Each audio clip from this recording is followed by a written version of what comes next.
Welcome to Truth Report. I'm Alex Truth. And I'm Maya Clarity. Tonight, we expose the chilling echoes of state violence and the courageous, relentless fight for justice across continents.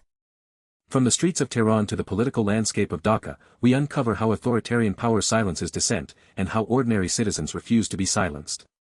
We'll delve into the raw grief of families demanding accountability, the political maneuvering of regimes, and the deep, often dangerous, quest to honor the fallen and prevent history from repeating itself.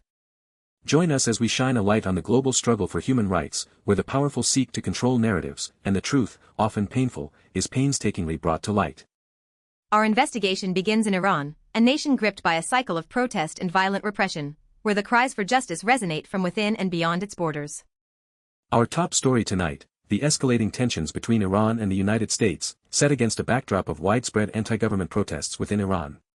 Reports indicate that Iranian families are bravely releasing deeply personal footage online, commemorating loved ones tragically shot during nationwide demonstrations. This isn't just a collection of individual tragedies, Alex. According to Al Jazeera, this digital act of remembrance is a powerful, collective defiance.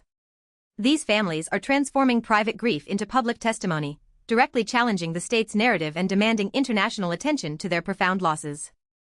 The digital release of these commemorative videos serves as an undeniable counternarrative to official state media, which often downplays or outright denies the severity of the government's crackdown. It's a direct digital confrontation, making it impossible for the world to ignore the human cost of repression. And the impact extends far beyond Iran's borders. We're seeing the Iranian diaspora mobilizing globally, organizing rallies and demonstrations abroad. They're amplifying these voices, using their freedom in other nations to call for concrete action from international bodies and governments. These diaspora movements aren't just symbolic. They exert significant diplomatic pressure, urging their host nations to take a firmer stance against the Iranian regime's human rights abuses. The calls for action range from targeted sanctions to stronger condemnation on the world stage. The US-Iran dynamic here is complex. While the US government frequently condemns Iran's human rights record, its geopolitical sparring with Tehran often overshadows these abuses, or becomes entangled with broader strategic interests like the nuclear program. This can dilute the focus on the immediate suffering of Iranian citizens. For the Iranian regime, the benefits are clear: silencing dissent internally and maintaining an iron grip on power. They leverage the US sparring narrative to portray any internal unrest as externally orchestrated, an attempt to deflect from legitimate grievances and nationalize the conflict. But the cost to the Iranian people is immeasurable. They lose their fundamental rights, their freedom of expression, and tragically, their lives. The fear of state violence becomes a pervasive reality, impacting every aspect of society and stifling potential for peaceful reform. The regime's systematic use of lethal force against protesters reflects a desperate attempt to maintain control. This strategy, while temporarily suppressing visible dissent, fuels deeper resentment and empowers the diaspora to become an even more formidable voice for change globally. This situation highlights the inherent fragility of authoritarian power, built on fear rather than consent. The more violently a regime suppresses its people, the more it exposes its own illegitimacy, creating a vicious cycle of repression and resistance. Ultimately, the international community faces a critical choice: either consistently prioritize human rights and accountability, or risk sending a message that state violence against its own citizens can be overlooked for geopolitical convenience. The global implications are stark. The courage of these families, sharing their deepest sorrow online, is a testament to the enduring human spirit demanding justice. Their digital memorials are not just about remembering the dead, but about fueling the fight for the living. Our next investigation takes us to Bangladesh, a nation at a critical juncture. After a period of significant political upheaval, the country is embracing change, yet simultaneously grappling with the haunting specter of its own past excesses. The phrase, "repay debt to martyrs," as reported by Middle East Eye, encapsulates this profound national dilemma. It speaks to a deep-seated demand for justice and accountability for those who sacrificed their lives for democracy and rights, a debt that many feel remains unpaid.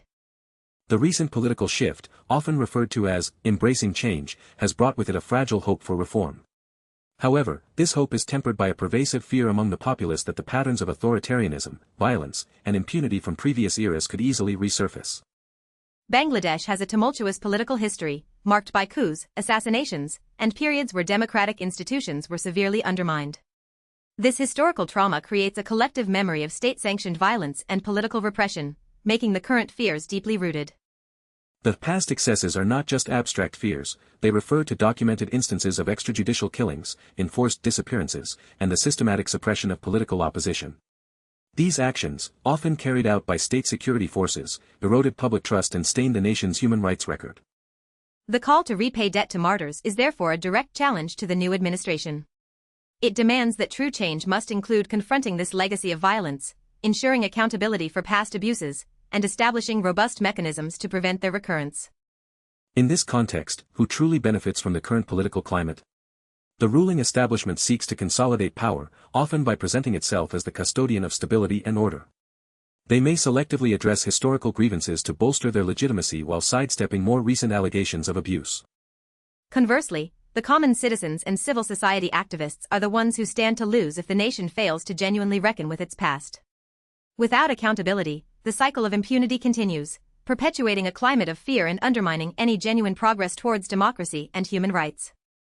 The military and security forces in Bangladesh have historically wielded significant influence, often operating with a degree of impunity that has enabled past excesses. The extent to which these powerful institutions are brought under civilian, democratic control will be a critical test of true reform. The previous government, particularly the Awami League, faced extensive international criticism for its human rights record, including allegations of widespread extrajudicial killings by the Rapid Action Battalion. The push for change is a direct response to this legacy, both domestically and internationally. The inherent danger lies in the selective application of justice. If accountability is only pursued for historical wrongs, while more recent abuses are overlooked or excused, it merely replaces one form of impunity with another, perpetuating the very cycle the nation seeks to break. Therefore, true change in Bangladesh must be measured not just by new leadership, but by a fundamental shift in governance, one that prioritizes human rights, strengthens judicial independence, and dismantles the structures that enabled past abuses. This is the true debt owed to the martyrs.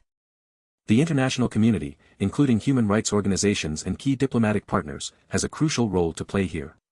Consistent pressure and support for genuine accountability measures are vital to ensure that Bangladesh doesn't regress into its old, dangerous patterns. Alex, when we look at Iran and Bangladesh side by side, a chilling pattern emerges, highlighting the global struggle against authoritarianism and the universal demand for human dignity. Absolutely, Maya. In both nations, we witness states resorting to lethal force and systematic repression against their own citizens. Whether it's Iranian protesters shot during demonstrations or Bangladesh's history of extrajudicial killings, the message from the state is clear: dissent will not be tolerated. And in both cases, the memory of those who fell becomes a powerful catalyst for ongoing resistance. Iranian families releasing footage of their loved ones, Bangladeshis invoking the debt to martyrs. These are not just acts of mourning, but defiant claims for justice that transcend fear. This act of commemoration is crucial. It directly confronts state-sponsored amnesia, where regimes attempt to erase inconvenient truths and control historical narratives. By remembering, citizens assert their right to their own history, their own truth. We also see the international dimension at play. The Iranian diaspora serves as a vital external voice, pressing for action, while Bangladesh's past excesses have drawn international scrutiny. Yet, the response from global powers is often inconsistent, navigating between human rights and geopolitical interests. This inconsistency provides a lifeline for authoritarian regimes, allowing them to exploit divisions and deflect criticism. The selective application of international pressure often prioritizes strategic alliances or economic ties over the fundamental rights of people. Ultimately, these stories reveal that the fight for human rights is a global, interconnected struggle. From Tehran to Dhaka, the demands are the same: accountability for state violence, respect for fundamental freedoms, and an end to the cycle of impunity. The true measure of any government, or indeed the international community, lies in its commitment to these universal principles, not just when it's convenient, but when it challenges the very structures of power. This is the essence of Truth Report, uncovering those difficult truths and exposing the patterns of injustice that persist across our world.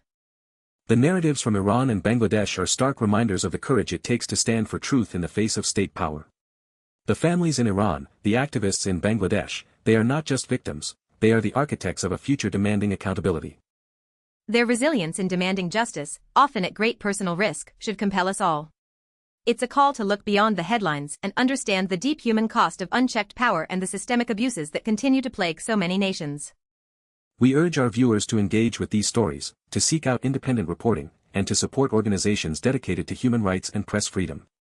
Your vigilance is a critical part of the global effort to uphold truth and justice. Because at Truth Report, We believe that an informed public is the most powerful check on authority. The truth, however uncomfortable, is always worth fighting for. Thank you for joining us tonight. I'm Alex Truth. And I'm Maya Clarity. We'll see you next time on Truth Report.